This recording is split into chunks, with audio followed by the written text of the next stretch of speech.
मुख्य रूप से बलरामपुर के विधायक जो एक ऐसी हस्ती है जिसको पूरा बिहार नहीं हिंदुस्तान के बहुत लोग जानते हैं, क्योंकि इनका शुरू से संघर्ष करना ही इनका मतलब मकसद रहा है और ये सही जगह पर सही ढंग से संघर्ष करते हैं ताकि लोगों को उसका लाभ मिल पाए और इसी वजह से लोग इनको लगातार जिताते जा रहे हैं। हमारे कटिहार में आप लोगों ने देखा बहुत अच्छे सांसद मिले, बहुत ऐसे ऐसे सांसद मिले जो 3-3 बार जीते, लेकिन इलाके में कभी आए न चेहरा कोई देखे न कोई विकास हो पाए। यहाँ मुद्दा अभी जो है वर्तमान, मैं तफसील ज्यादा नहीं जाना चाहता हूँ, ये अभी वर्तमान मुद्दा है कि महानंदा नदी के पश्चिम तट पर बांध बांधना है। यह सरकार का 2013 का स्कीम। अब रहा सवाल कि इससे पहले जो बांध बना है वो महानंदा नदी का पश्चिमी तट ही दिखाया जा रहा है, जो आपका चांदपुर में बांध है। कागज में वो बांध महानंदा के पश्चिम में है ऑलरेडी, और दोबारा फिर अभी सरकार चाह रही है कि नदी के पानी को कंट्रोल करें। सरकार का भी सोच गलत नहीं है, सरकार भी सही सोच रही है जो तबाही से लोगों को बचाए, लेकिन उसका परिणाम क्या होगा आपको यह सोचना पड़ेगा। डंगरा से उत्तर आप जाइए, नदी आती है, नदी का जो पानी आता है वो डाउन में आता है, डंगरा तक वो डाउन में आता है, और डंगरा से पहले महानंदा नदी है, महानंदा में आके कनकई जुट गया है। और आज हम लोगों को ये जब लोग बताता है कि यह महानंदा है, ये महानंदा नहीं है। जो हमारा नदी अभी है यहाँ सामने, ये कनकई नदी है। महानंदा नदी के पानी को डाइवर्ट करने के लिए बाटो बाजार के पास, जो बहुत पहले आज से 60-70 साल पहले वहां पानी बहता था, उसको हमारे भूतपूर्व मतलब के विधायक माननीय उस्मान गनी साहब बहुत प्रयास किए कि आधा पानी उधर बंटवारा हो जाए, आधा पानी इधर रहे। सबको अगर नहीं जान रहे हैं तो आज जान लीजिए, इस मुद्दे पर बात हो गई, सरकार मान भी गए।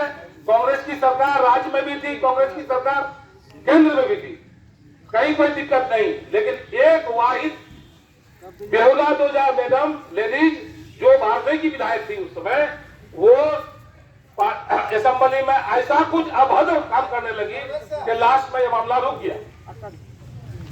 और आज भी हम चूंकि भारतीय बलरामपुर के विधायक महबूब साहब हमारे बीच में हैं, ये प्रस्ताव हम आज भी रख रहे हैं।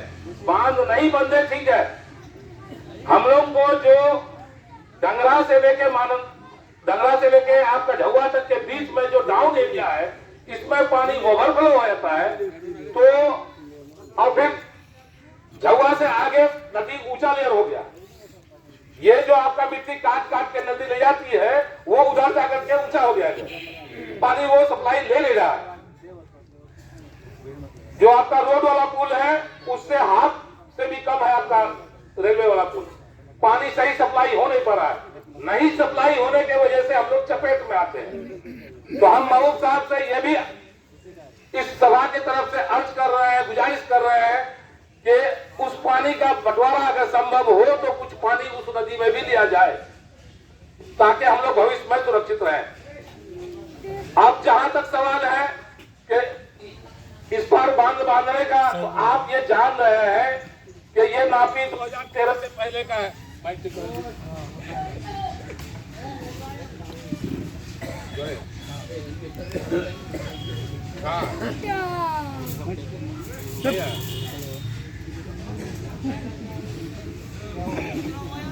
ऐसे ही बोले? हाँ बोले बोले।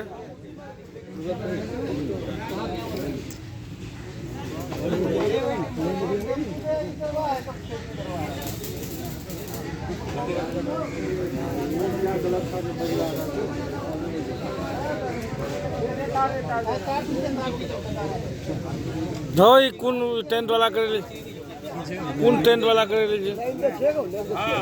ऐसे ही हम बोल रहे हैं, ठीक है। ये जो पश्चिम तट पर बांध बांधेगा, ये 2013 के पहले का सर्वे है। 2013 के बाद बहुत लोग नदी के किनारे जब देखा कि कुछ नहीं है तो घर बनाया, जगह जमीन की कमी है आदमी को। अब बहुत सब गांव बांध के उस पार पड़ जाए नदी साइड में।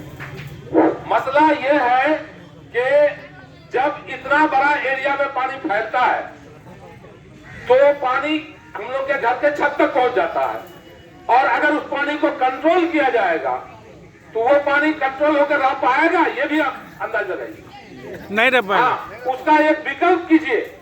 ये विकल्प सरकार के, चूंकि सरकार के ही प्रतिनिधि हमारे बीच हैं और ये हमारी बात को वहां तक उठाएं कि यहाँ जो समस्या है उसका पहले निदान हो। निदान बने, नदी का गाद हटे, पानी का सही सप्लाई हो, कुछ पानी महानंदा, ओरिजिनल महानंदा ले।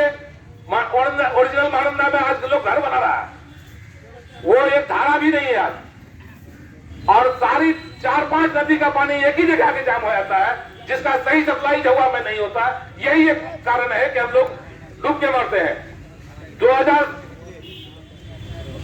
2017 में थोड़ा सा ध्यान दिया जाए, 2017 में जिस हाट में आप हैं, ये इस हाट में कम से कम 5 करोड़ की दवाई हुई थी, और इस इलाके का कोई ऐसा ट्यूबवेल या कोई ऐसा घर नहीं था जिसमें पानी नहीं घुसा, लोगों को पीने का पानी नहीं मिल रहा था। और संजोग से उस टाइम में मैं घर में ही था। बहुत ज्यादा तबाही हम लोग झेले हैं। इससे बचने का भी तो कुछ उपाय किया जाए।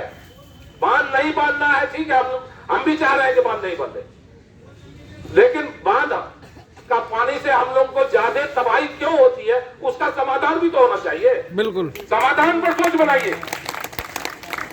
और चूंकि समय बहुत कम है, हमारे सरकार के प्रतिनिधि माननीय विधायक महबूब आलम साहब, जो काफी जुझारू भी हैं और पब्लिक के दुख दर्द को ज्यादा समझते भी हैं, वो हमारे बीच में संजोग से आए हुए हैं।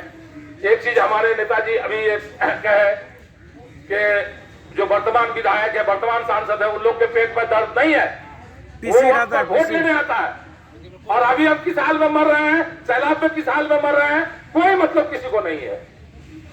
हाँ, इसके साथ हालांकि आज का मुद्दा बांध से संबंधित है, लेकिन फिर भी चूंकि सरकार के प्रतिनिधि मेरे बीच में है, एक छोटा सा मेरा मांग है, छोटा नहीं है, मांग तो बहुत बड़ा है, लेकिन एक मांग है इनसे, इस बात को भी थोड़ा सा नोट किया जाए सर, कि हम लोग को झुआ और जंगला के बीच में एक पुल की जरूरत है महानंदा में, जिसके वजह से हमारे यहाँ शादी ब्याह नहीं होती है। उस पार के लोग इस पार शादी ब्याह नहीं आना चाहते हैं। व्यापारी को आपको बेलगच्छी होकर के तब टूटी दिखी जाना पड़ता है, सारा सामान आने में भी महंगा पड़ता है, जाने में भी महंगा पड़ता है। उस पुल का के लिए हम लोग को जो करना पड़े हम करेंगे, क्योंकि अब हम रिटायर कर गए हैं। हम ये संकल्प लिए हैं कि उस पुल के लिए हमको जितना जो करना पड़ेगा हम करेंगे। सिर्फ आप लोगों का साथ चाहिए, और पुल बना के छोड़ेंगे, सरकार जैसे भी बनाए। इन बातों के साथ मैं अपनी बात को विराम देता हूँ। महबूब साहब कुछ बोलेंगे या फिर कोई और बोलेंगे? बहुत बहुत धन्यवाद हसीब साहब, आपने बहुत जानकारी की बात वो हमको बताई।